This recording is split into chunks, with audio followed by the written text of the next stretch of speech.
We're back here at 10th Planet Jiu-Jitsu in Long Beach.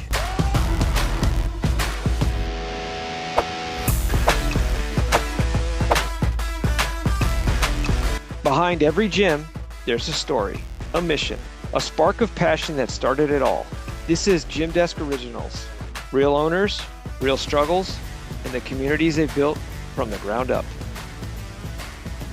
What's up, everybody? We're back here at 10th Planet Jiu-Jitsu in Long Beach. And both myself and... Hello, Jay Wilson, VP of Customer Success with Gymdesk, and excited to roll. First class ever First in timer. Jiu-Jitsu. Yeah, first timer. And Itai Gabay, VP Sales and BizDev at Gymdesk, all the way from the other side of the world. Yeah. Try Jiu-Jitsu here. First time, huh? First time. All right, well, we're all excited. Can't wait to show you the footage. Let's go.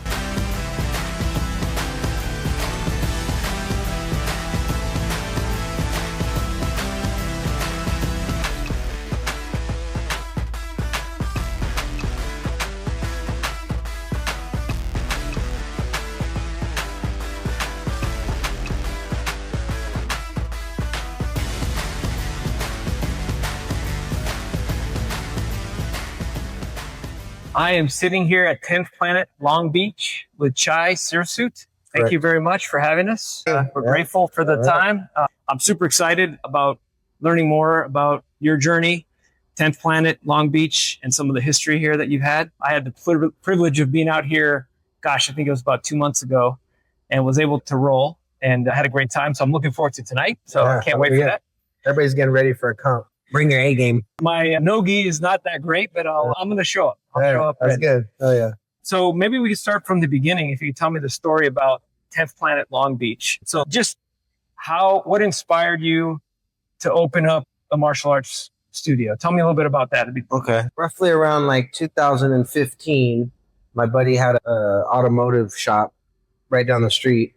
And there was a bunch of us competing at the time. And Eddie taught Monday through Thursday evening and Tuesday and Thursday morning. So Monday, Wednesdays, and Fridays, I would teach at my buddy Felix's shop. We'd matted up one of the rooms in there, and there was a bunch of us. Ray from 10th Planet, the owner of 10th Planet New York, was there. Alex Magala, he's one of the owners of 10th Planet in Russia. Jeremiah Vance, he's the owner of 10th Planet Santa Barbara. And we would all get together, and I would coach basically Monday, Wednesday, and Friday morning class, just because we were all competing. The shop ended up getting closed down for whatever reason, and then I figured, why not just open a gym? So 2016, I believe it was, I opened up 10th Planet Long Beach. It was on 7th and Pine, about 2 miles from here. It was pretty slow at the beginning because we were just mainly competitors, and everybody that was training there was real experienced. So anybody that would come in to try to learn jiu-jitsu would basically get a crash course in professional training. So our student retention wasn't very good at the time. So for about maybe 2 years, we dabbled from anywhere from like 20 students to 6 students, besides the staff that was training and working there at the time. One of the people that helped me get everything started is a guy named Casey Halstead, who actually owns 10th Planet Las Vegas. And I called him up after about 2 years of it seemed to me like working for free and just paying into the gym with getting no money back. He was like, why don't you start a beginner's class? And so we started a beginner's class. I had one of the instructors teaching a beginner class. And then the numbers grew quite a bit, pretty fast. We got up from, I think it was year 2, the lowest we were at the beginning of year 2 was 6. And we went up, I would say maybe 35, 40 in year 2. Then in year 3, we went from 40 to 90. Members, you mean? Yes. Uh-huh. And then in end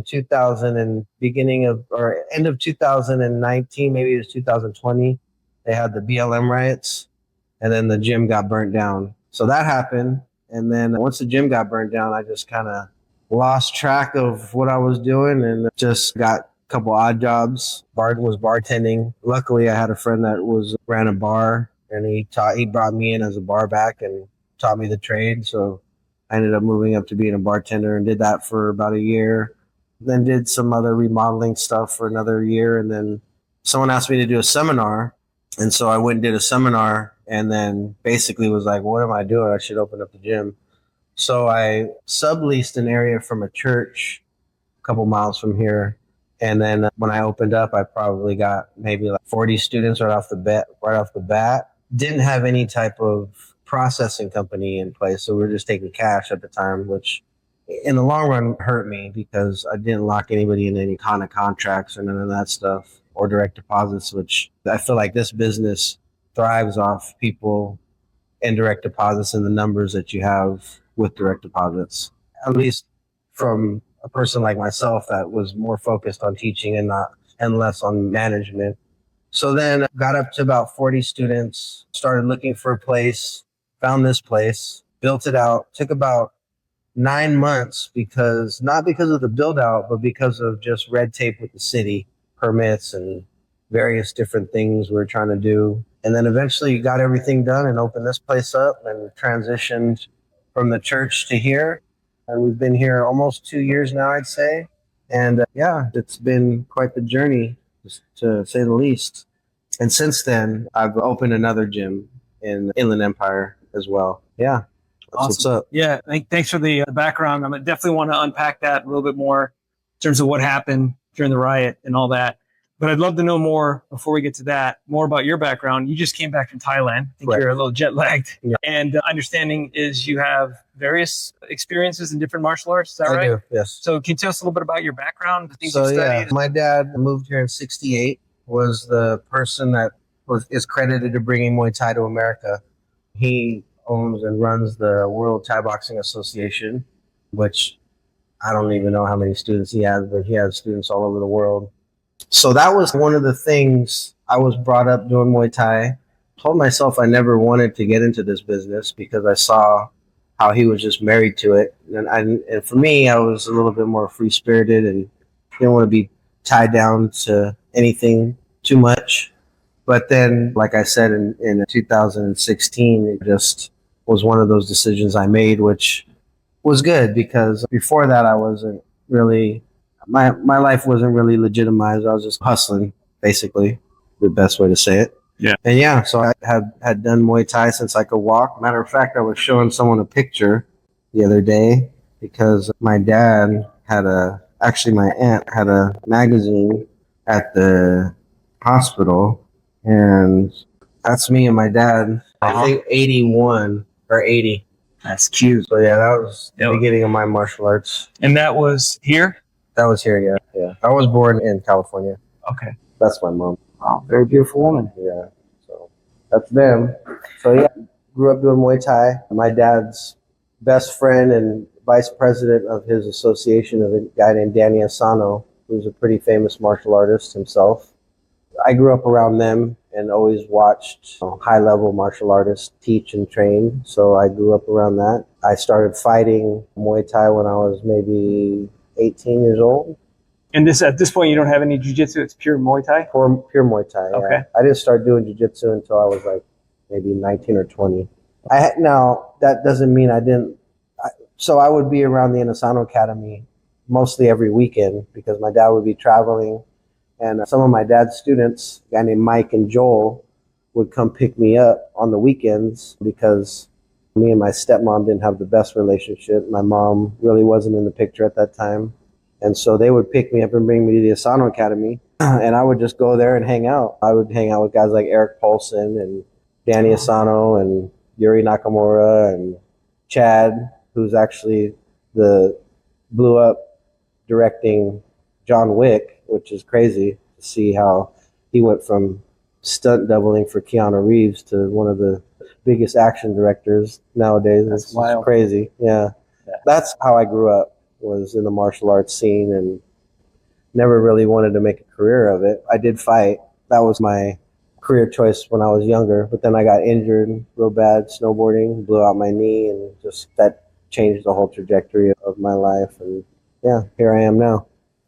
And as your jiu-jitsu journey started, did you start with Eddie Bravo and these other guys, or No. how'd you so meet them? When I was probably 19 or 20, growing up doing Muay Thai or growing up doing any type of martial art, if you just do whatever martial art you do and you're good at it, you have these false expectations. So I just thought I could knock everybody out. And I didn't need to learn jiu-jitsu or wrestling or none of that. I thought it was gay. I was like, yeah, fuck that shit. I don't need to do all that. But I had gotten in a fight with this purple belt MMA fighter in a street fight, and he took me down. And for about 5 minutes, I was getting my ass whooped on the ground. And eventually just thought to myself, like, either this guy's going to kill me or I got to get up. Yeah. So I just sprung up like I was on a surfboard and ended up getting out of that situation. After that, I would say within a week, I went and signed up at the first jiu-jitsu academy that was near me. It was an affiliate under Joe Moreira. He was a guy named Martin. He was a black belt under Joe Moreira. Trained with him for about maybe 6 months. Then was introduced to Higan Machado from Danny Asano. And then went to the Higan Machado's gym, and the training I was getting there was completely different than the training I was getting at Joe Moreira's gym. And the reason being was the initial instructor that I had would teach a lot of chain movements. He'd probably teach about 16 submissions in one class, and maybe I'd pick up one thing. When I went to Higan's, we would just drill, and he would teach maybe one or two techniques based off of how someone would react from that position. And I found myself using that at the end of class. Everything I would learn that day, I would generally use at the end of class. So at that point, I made the jump, started training with Higan. And then at that time, I was fully into Muay Thai. I was training with a guy named Colin Oyama and fighting under him, and ended up getting signed to a promotion called Low Kick. Blew out my knee and then stopped training altogether. I got my blue belt under Higan, stopped training altogether for about maybe 2 years, I'd say. And then my buddy Adam, who actually owns AG Jiu-Jitsu in a town called Trilith in Georgia, right outside of Peachtree City, had gotten his brown belt under Eddie. We had gotten our blue belts together at Higan, but he had since gone to Eddie because Higan had moved from Hawthorne to Brentwood. So the drive went from like 20 minutes to an hour and a half. Yeah. So my buddy Adam was the one that finally convinced me to go to Eddie's, because to me it was like, I like training in the gi. I like training no gi as well. The main thing was, do I want to get my black belt under someone who got their black belt under a Machado, or do I want to get my black belt under the Machados themselves?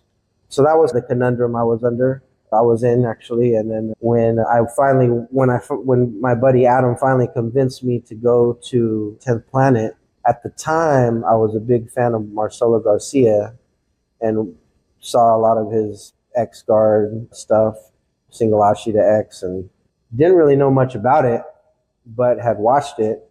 And when I had gone to 10th Planet for the first time, that's what Eddie was working on. And I thought, man, that's cool that before I went, I had toured a bunch of the traditional jiu-jitsu gyms in the South Bay area, and just was like, none of the training I was getting was similar to what I had been used to. Yeah.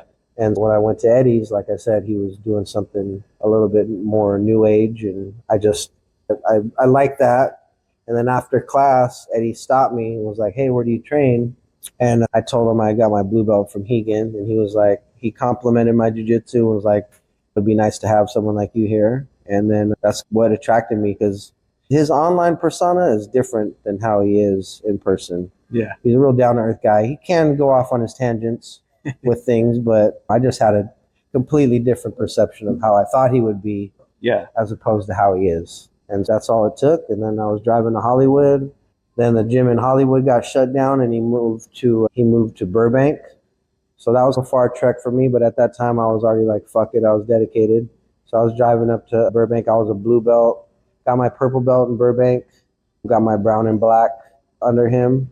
And then he had moved to downtown LA where he's at now. Actually, he moved to the Tap Out Center, which was across the street from where he's at now, and then eventually got his own place and moved across the street. Yeah, that was how I got introduced to Eddie. Really appreciated the fact that he was willing to train the up-and-coming techniques. Not like most traditional Brazilians are stuck in their own ways. Unless you're a high-level competitor, you're not really progressing that much. And I think that was one of the big things that attracted me to him. Yeah.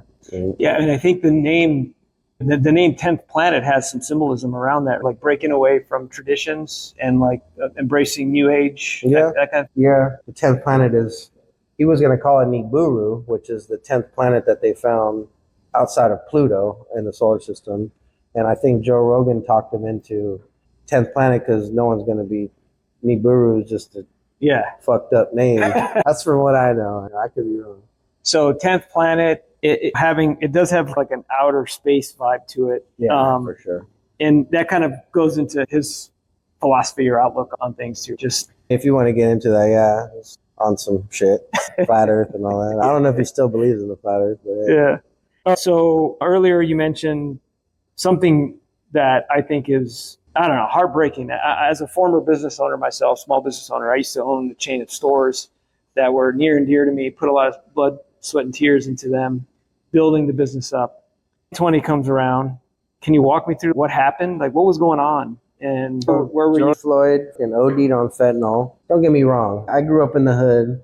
I didn't really like police growing up because they would come around and harass a lot of us a lot of the times. But I was up to no good anyway, so maybe it was justified. Once I opened my own business, though, it was different. I had grown since then, and I had a couple kids and matured quite a bit and became part of the working class of America, and also had trained with a bunch of cops.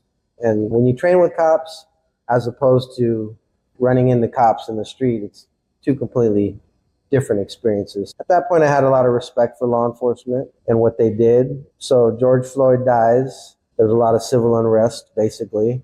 They start the riots, and I believe Minnesota was the first place they started rioting in. Minnesota gets ransacked, Portland gets ransacked, then Los Angeles gets ransacked. And on Facebook, they were talking about coming to do peaceful protests in Long Beach. So a buddy of mine, Adriel, he actually owns the pizza spot on 4th and Pine. It's called Melano's Pizza. Really good pizza. If you guys like pizza, you guys should go over there after this. He calls me up. He's like, "Hey, Chai, I got some extra plywood if you want to board your gym up." And I was like, "No, I think I'm just going to go down there." And he goes, "Didn't you see what happened to that guy in Minnesota? I guess there was a guy in Minnesota with a sword trying to fend off people from his store.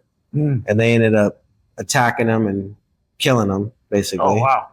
He's, "Oh, didn't you see what happened to that guy in Minnesota?" I'm like, "Yeah, I'm not too worried about that." They had posted that they were going to do protests in Long Beach. So I already knew that it was basically going to be riots because a lot of people that were protesting were opportunists and were protesting for all the wrong reasons. And it's one of those things. Around 5 o'clock, I come down to my gym. They had already started looting and rioting down at the Pike.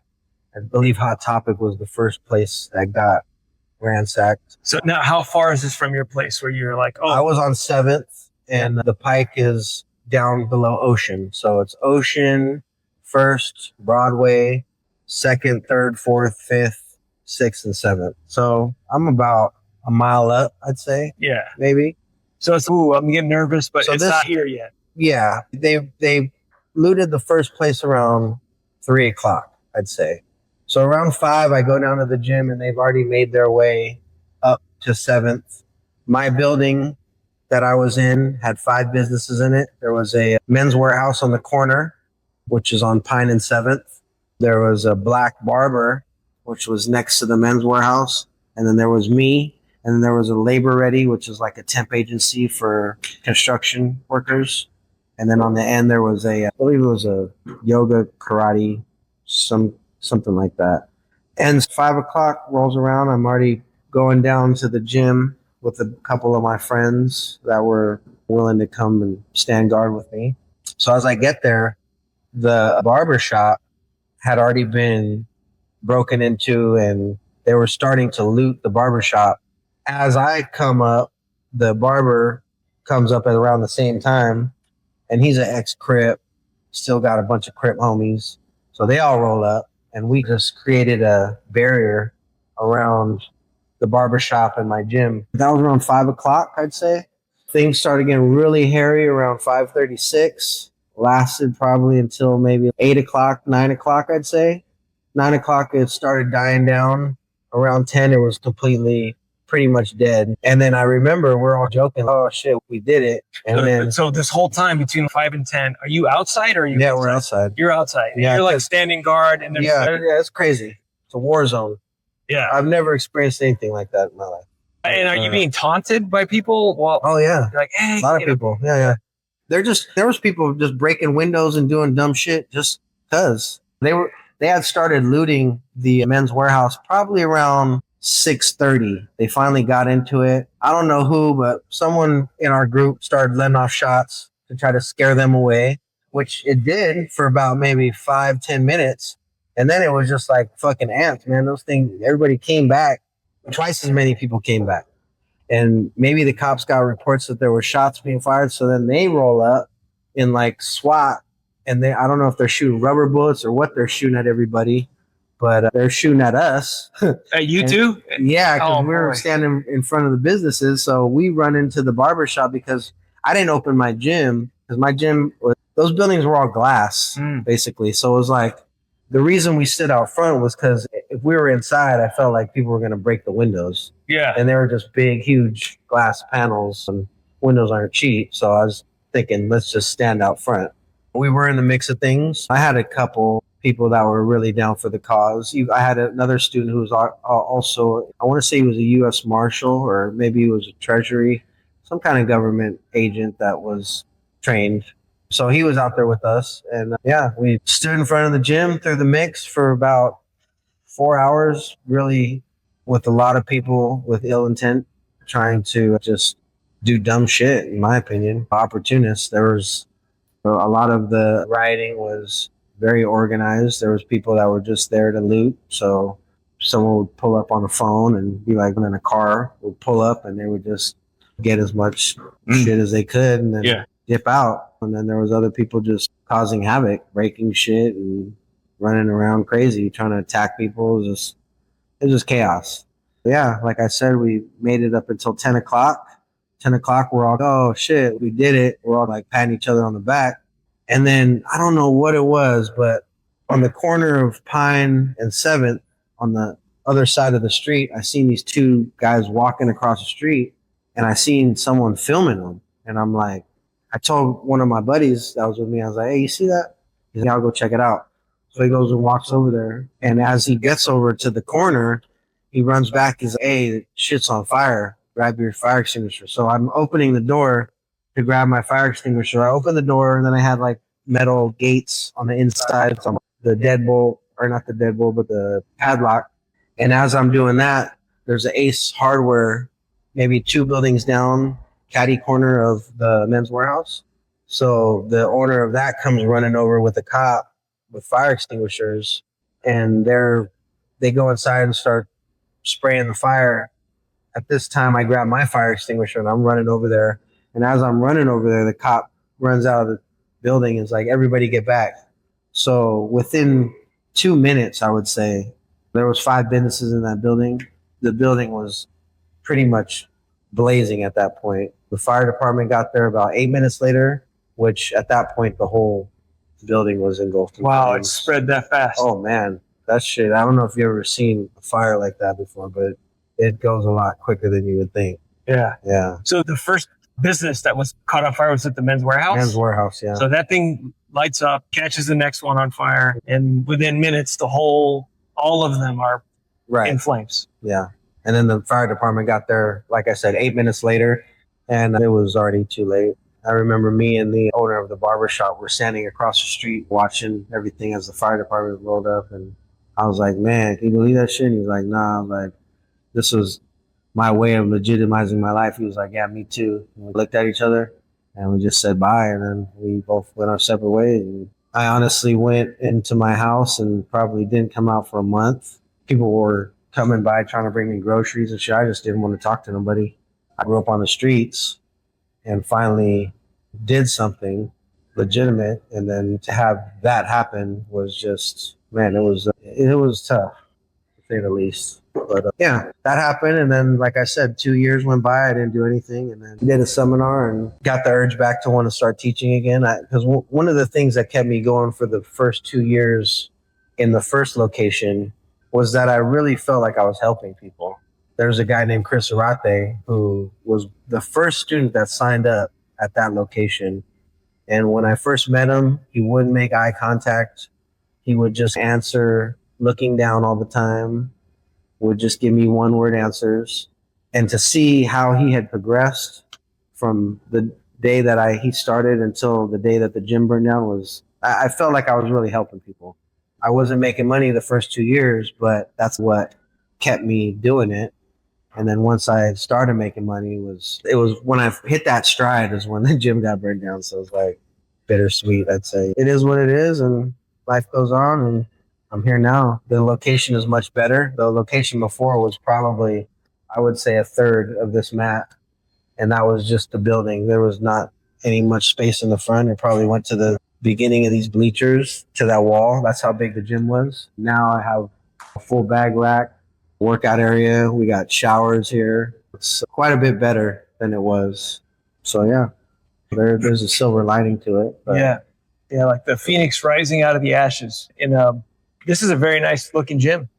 I rolled here one time, and but still, it's man, wow, what a blow you took. And then that was rough. Yeah, but I just think about you put all this energy and effort to maybe go away from some of the bad stuff you may have experienced in life, and you're like, oh, this is a legit business. I'm helping people, and then it gets snatched away. And then you had some community support. At least people were trying to help you, bring you in, right? Yeah. What was that like? That was great. I probably wouldn't have reopened had I not had the support. Rose Gracie, who was a good friend of mine at the time, all her kids were training at the gym, and she came and made a video of the aftermath. I came to Long Beach like most residents. We came out today to do a little cleanup on the streets. And I came by 7th and Pine, where the 10th Planet Long Beach is, and this is what I encounter right now. This is what's left of 10th Planet Long Beach. This is one of the most shocking and horrifying things I've seen in many, many, many years. I didn't even go. Like I said, I went home that night and didn't come out of my house for about a month, literally. And then she got the community together, and they started GoFundMe for me, and got a huge amount of support from the jiu-jitsu community. Yeah, and then that's basically what I lived off for the next 2 years, and what I was able to open this gym with. So that was something that was really inspiring for me to open the gym back. And it was one of those things that, like, when are you going to open the gym? When are you going to open the gym? And for 2 years, it was a struggle, because like you said, I legitimized my life and felt like I was helping people, and then something like that happened. It was I still don't think I fully healed from that, but yeah. And it's pretty amazing to think that you were like literally trying to do other things. Like bartending is so different than for sure. Completely. And it's, man, you've mastered this crap. You have so much knowledge to share, but it's tough. It's tough to recover from something like that. It was. And it's even now, still talking about it brings up those memories. It was tough, because you think that you're doing something good, and then just the fucking shit end of the stick comes knocking at your door. But it is what it is. Putting that behind me and trying to move on has been a challenge in itself, but I'm here now. Yeah, and it's a great spot. This is location 1 of 2 for you now, right? Yeah, it's never a good thing to encounter such a challenge in life. But from the outside, not knowing anything, if I didn't know the backstory, I'd be like, oh man, this guy's doing great. Certainly something there to appreciate. So you had mentioned earlier that originally you were working a lot with competition type folks, and you're a little smaller. Then you opened it up to beginners. I trained in here. I thought the energy was great. I'm looking forward to training here again tonight. But how would you describe the energy here today? The community, we have a really strong community with the members that we have. We're all friends, even though there's a lot of different personality types. I think everybody has their own thing to bring to the table. I think we all want to be better. I think that's one thing that jiu-jitsu brings people that share that commonality in terms of they just want to be better people. Most people that can't handle the reality of the mats, they don't really last long. Everybody, I think, in here wants to be a better person, as well as what we focus on is our jiu-jitsu and our whatever we're doing at the time. We offer Muay Thai here as well. And one of the trainers here, Matt Soto is his name. We call him Matt Fit. He's a nutritionist that has a lot of knowledge when it comes to nutrition and health and exercise. I pick his brain all the time. It's great having a guy like that around, and so do all the other students. In terms of how the community is, I think we're heavier on the competition side of things, but we just started a fundamental class, I want to say 2 weeks ago, and it seems to be picking up traction. We probably should have started it before, which I've been getting a lot of feedback from people like, yeah, we just started beginner class, which was actually one of the keys of my success at the other gym. But for me, I like to play my position and do what I feel I'm best at. And I feel like I'm best at making people good.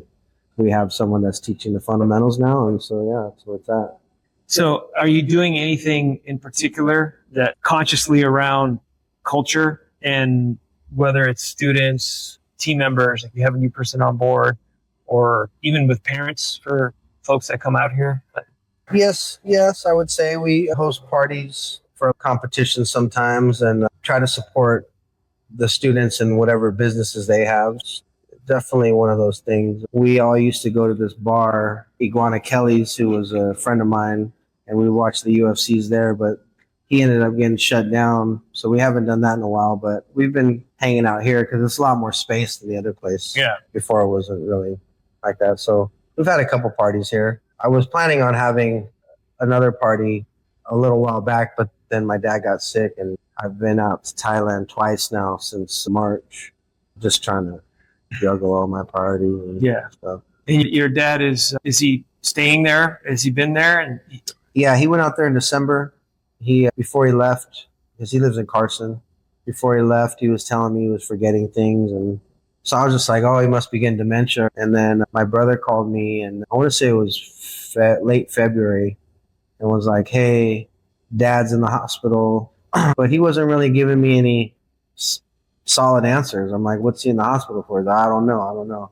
So then my aunt calls me a couple of days later and was like, hey, you need to come to Thailand now. And so that's when I knew it was serious. And then I went out there and seen what was really going on. And that was a very emotional trip for me because I didn't expect the prognosis to be what it was. This last time I went out knowing what's going on and more trying to support with what I needed to do while I was out there. Yeah, that's how that went. But yeah, sometimes life just throws shit at you and you gotta pivot with it. Yeah. Sorry, man. He lived a full life, and I'm hoping to go back after he's done with his 4th chemo treatment and bring him back to America because I know he wants to be here. With him, some of the only times I really see him happy is when he's teaching or when he's around his grandkids. He doesn't really get any of that in Thailand. Hopefully he could get strong enough, come back soon and beat what he's dealing with, hopefully. But yeah, when I left, he had major brain surgery. He had 2 huge tumors in his brain, one both on the right side of his brain. One was the size of a baseball towards the back of his brain. And then he had a tumor in the front, which was like the size of a golf ball, which the doctors were able to remove the big tumor completely. And the smaller tumor, they didn't get all of it. So then he went through radiation. And then he went through his first round of chemo when I was there. So yeah, he's got 3 more rounds of chemo until they do another CAT scan to see if the tumors are shrinking, because he also has tumors in his chest and both in his lungs, and one in his pancreas and one in his liver. So it's not looking good. I'm just trying to remain hopeful but yeah, that's what's up with that. Yeah, terrible disease, man. I guess I'll share going back to the business. I had my first business I had in Miami, and it was a grind for me. It was organic, plant-based food, which was like non-existent in Miami. So I put that spot there. The number of hours I put into it was unbelievable. We would do 16-hour days. Yeah. Wake up, open it up, close it up, go to sleep at 10 o'clock, do it again. Do that for a while. And like you mentioned in the beginning, I wasn't making any money in the beginning. So I'm paying to do this very difficult thing. And it wasn't until the third year we finally we got lines out the door, great success. Landlord sells the building, new landlord kicks me out. There wasn't a fire, but there was definitely some adversity. Oh yeah, I lost my location, so I basically started from scratch. I know that's terrible. Yeah. But then I remember having this one moment where I picked back up and opened up a second location. It was a completely different part of town, so I had to start all over.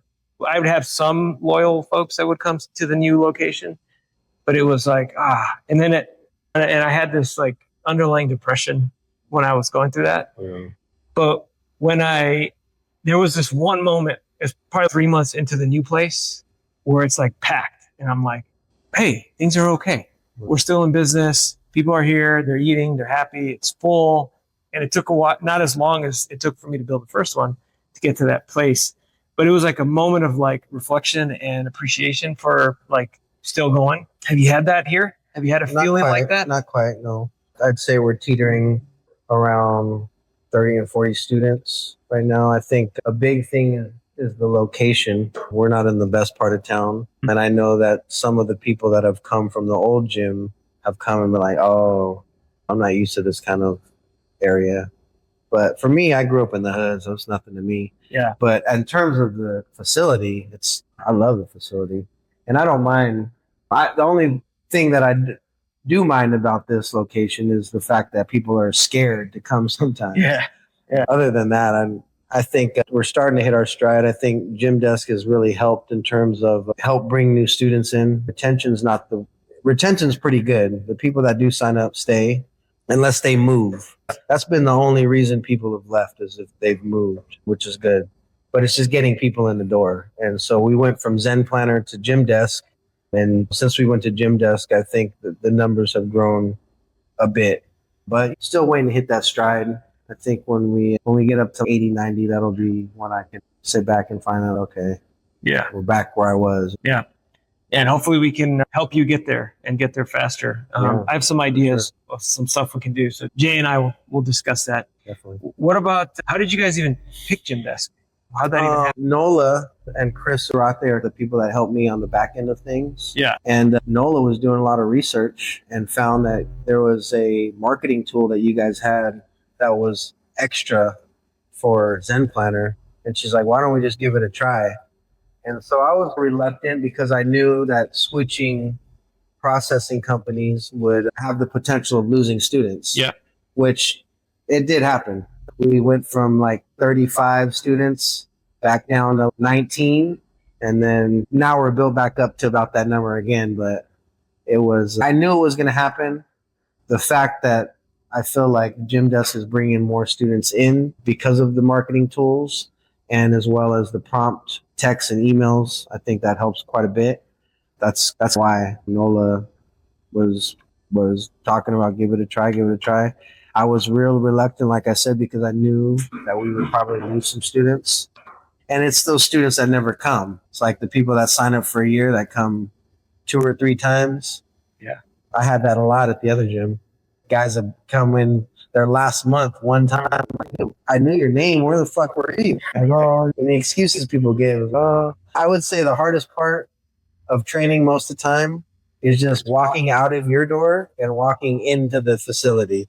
Yeah. Once you get in, it just becomes routine. You know? Then you find your niche. You start becoming friends with people, and we have a real laid back vibe here. We're not really strict on things. The only strict things that I'm about is keeping this place clean, making sure you have shoes on when you get off the mat, making sure you don't have shoes on when you get on the mat. And if you notice, we put that shit in 6 different languages. Oh, yeah. Yeah. So you don't have an excuse to be stepping on the mat with shoes. Yeah. It's every language you could imagine, looks like. I mean, there's a lot of them on there.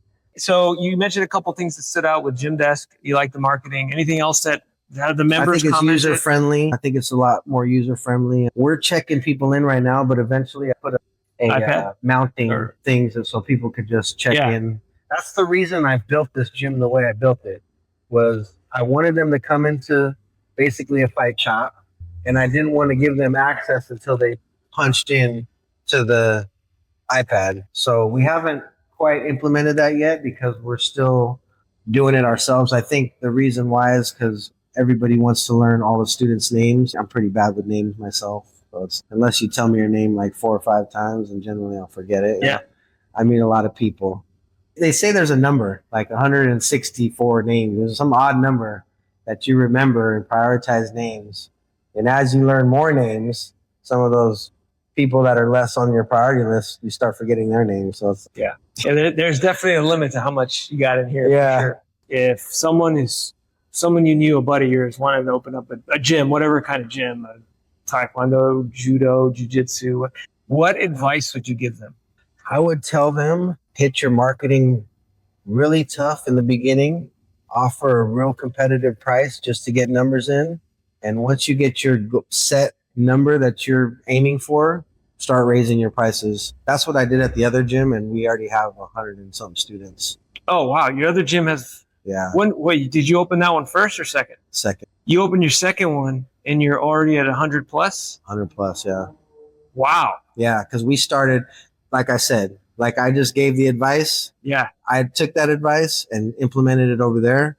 It was a little bit different here because I started at a church with no processing company and was just taking cash with no contracts. So it was just like all we had was waivers that you would sign and give me the cash and I'll pay the bills with that. So I fucked up in that sense with that, but I'm making up for it now. Our prices aren't low. They're competitive with the rest of the prices here. But what I did at the other gym was offered $80 your contract. If you sign up with at the $80, $79.99 rate, then you could keep that rate until you don't train anymore. And then so we got that. We stopped that here at about 50 students because that was the goal that we were aiming for. Yeah. And then we bumped the prices up to 80 to 100. Then we got another 20, 30 students. So we're at 80 at that point, and we bumped the price up to 120. And then we got to 100 students. We bumped the price up to 140. So we're at 140 at that gym. Oh, we're at nice. 180 at this gym. Okay. So I would say that would be my advice. Hit your marketing really hard in the beginning, offer a really good deal to people, and try to get the numbers in here. Because what I've noticed is packed rooms attract more people than empty rooms. Yeah. Now, there's an upside and a downside because some people don't like being packed rooms because you don't get the one-on-one time with people, as much face time with the instructor as you would in a real crowded room, as you would in a room that's got maybe 10 to 15 people in it. When you got a class of 30, 40 people, there's only so many people you get to as opposed to a class of 15 or 20. Yeah. There's an upside to that and a downside to that. Yeah. But in terms of business, I would say there's no downside to having 100 and some students. Oh, you know? yeah. Yeah. And so is that your target here to try to get to that like 150 range? I would like to, yeah. I think we could facilitate more than that. That would be nice. Yeah. Yeah. And are you teaching kids at both locations? No, we don't teach kids here. Okay. We did a summer program at the old location, had about 30 kids. As soon as something about this area, particularly downtown Long Beach, if it's a family, it's not a single family home. A lot of families have multiple family homes here.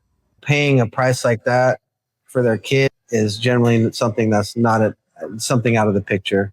So if we have a free summer program here, we'll get a lot of kids. But as soon as we go to start charging, it's like, that's one thing. And the second thing is I don't like teaching kids. I was teaching kids at the second location until we got a kids instructor. But man, was I glad to walk away from that. Yeah. Is that your thing? You're not really teaching the kids. You're just keeping them occupied while teaching them a couple things. And my dad was very strict on me and demanded my attention, my utmost attention. So if I was like doing some of the shit that some of these kids are doing, my dad would whoop my ass. Yeah. You know? It's hard for me. Yeah. When you see that. It's hard for me to not be that way. And so it's like when I'm teaching kids and they're fucking running off and doing this and the parents ain't doing shit, I'm just like, why the fuck am I doing this? Yeah. But now we got a kids instructor over there. So it's, I'm cool, man. All right. Anyone in the area that's in this immediate area of Long Beach, what would you say to them if they were interested? Come on down. Come and try it out and see if this is the right fit for you.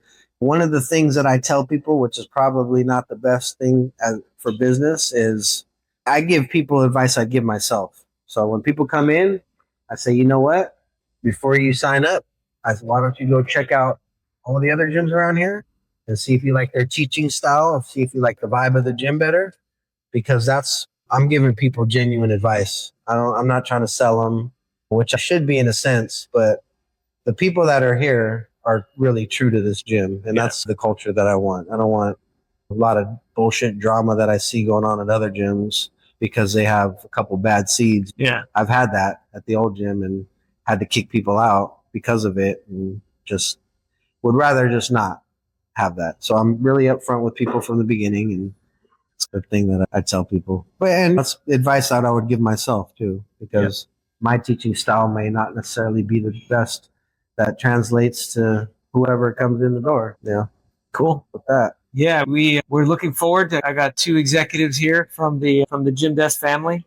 Over here, our VP of Biz Dev and Sales, all the way from Israel. We have our VP of Customer Success, all the way from the Boston area, and their first time doing jiu-jitsu, and we're excited. I'm excited. Oh yeah. Yeah, we're looking forward to getting on the mat. You guys never done jiu-jitsu before? Oh man. All the disagreements are all going to be hashed out tonight.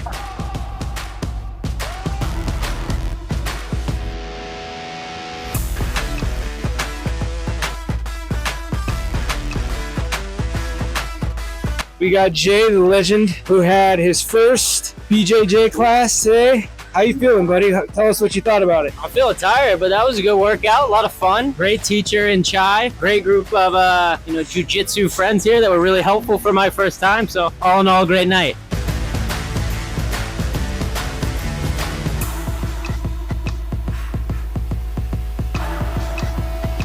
I just got caught. Lost one.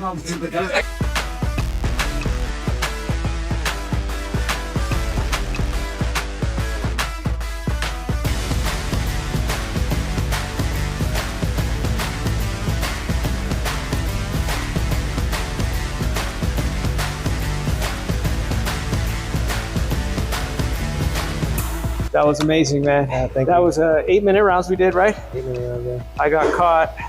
Maybe like 3 times, I'd say. No, more like Yeah, 2. Who's counting? So I got caught in the same move like 3 times in a row almost. Yeah. So the carny, right? I thought it was. It felt like a Kimura, yeah. Right. But you trapped my leg somehow, right? Yeah. Mm-hmm. So can you break that down real quick for me? Just show me what happened there. Okay. So we're in the position we call New York. Bam. Here, like this. Okay. So I'm controlling your posture. Yep. You're trying to pass this leg. Yep. Right. So as soon as you get here, I'm in a position called New Jersey. So what I'm doing, controlling this is the meat leg. Got to posture up. Oh wow. Got you. Yeah. Then what I'm going to do here is I'm going to clear your face with the kung fu and then attack this arm. Yeah. Check out 10th Planet, Long Beach. You want to improve your no-gi game and have a great time with a great group of people. Come check it out. My name is Yuna Pak. I've been training here. It'll be a year next month. Train at 10th Planet Long Beach. It's the best. It's a small community, but it's great if you're first starting out. You can ask so many questions, and we definitely need more women. So yeah, come check it out. My name is Nick. I train here at 10th Planet Long Beach. We are in the middle of getting ready for Worlds coming up at Long Beach Arena. We're all out there looking to go gold, learning under the Chai, and doing the damn thing. So come check it out.